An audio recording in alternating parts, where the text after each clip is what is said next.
आज से हम लोग अपठित काव्यांश और गद्यांश को कंप्लीट करेंगे, क्योंकि ग्रामर हमारी बिल्कुल भी नहीं हुई है।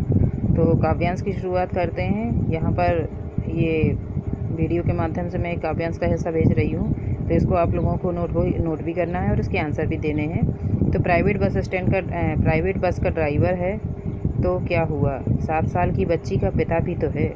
मतलब एक ड्राइवर की हैसियत बताई गई है, या ये कह सकते हैं कि एक आम आदमी के बारे में यहाँ पर बताया गया है।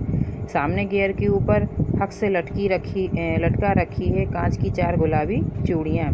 बस की रफ्तार के मुताबिक हिलती रहती हैं। आपने देखा होगा कि जब गाड़ियों में हम सामने कभी कोई फ़ोटो लगा लेता है, कभी कोई कुछ टांग देता है, कभी कोई कुछ कर देता है, तो यहाँ पर उन्होंने क्या है, गुलाबी चूड़ियाँ टांग रखी हुई हैं। तो जैसे ही वो बस चलती है तो वो हिलती डुलती हैं।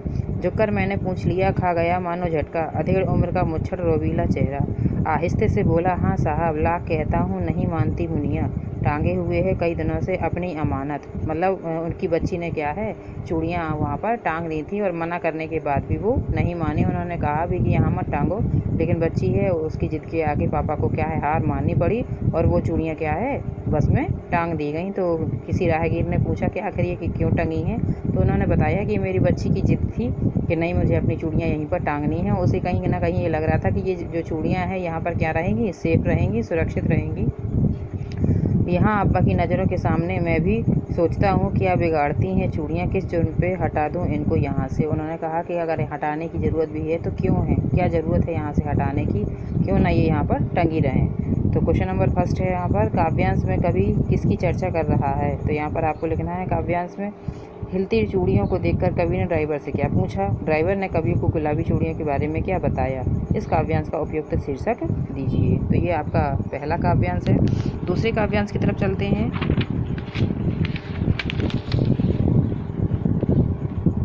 तो दूसरा काव्यांश है आपका, मन दीपक निष्कंप जलोरे, सागर की उताल तरंगें। यहाँ पर मन के दीपक की बातें आई हैं कि बिना कंपन के कांपने की ज़रूरत नहीं है, किसी से डरने की ज़रूरत नहीं है। आसमान को छू छू जाएं, डोल उठे डगमग भूमंडल। जिस तरह सागर की लहरें जब उठती हैं तो आसमान को छूने की कोशिश करती हैं और सारा भूमंडल क्या है, डगमगाने लगता है। इसी तरह तुम भी अपने मन को क्या है, अग्नि की तरह और एक दृढ़ विश्वास की तरह रखो। अग्निमुखी ज्वाला बरसाए, धूमकेतु बिजली दुती से धरती का अंतर हिल जाए। अग्निमुखी ज्वाला बरसाए, अग्निमुखी ज्वाला बरसाए का मतलब क्या है, आग जो है, कह सकते हैं कि अग्निमुखी का मतलब यहाँ पर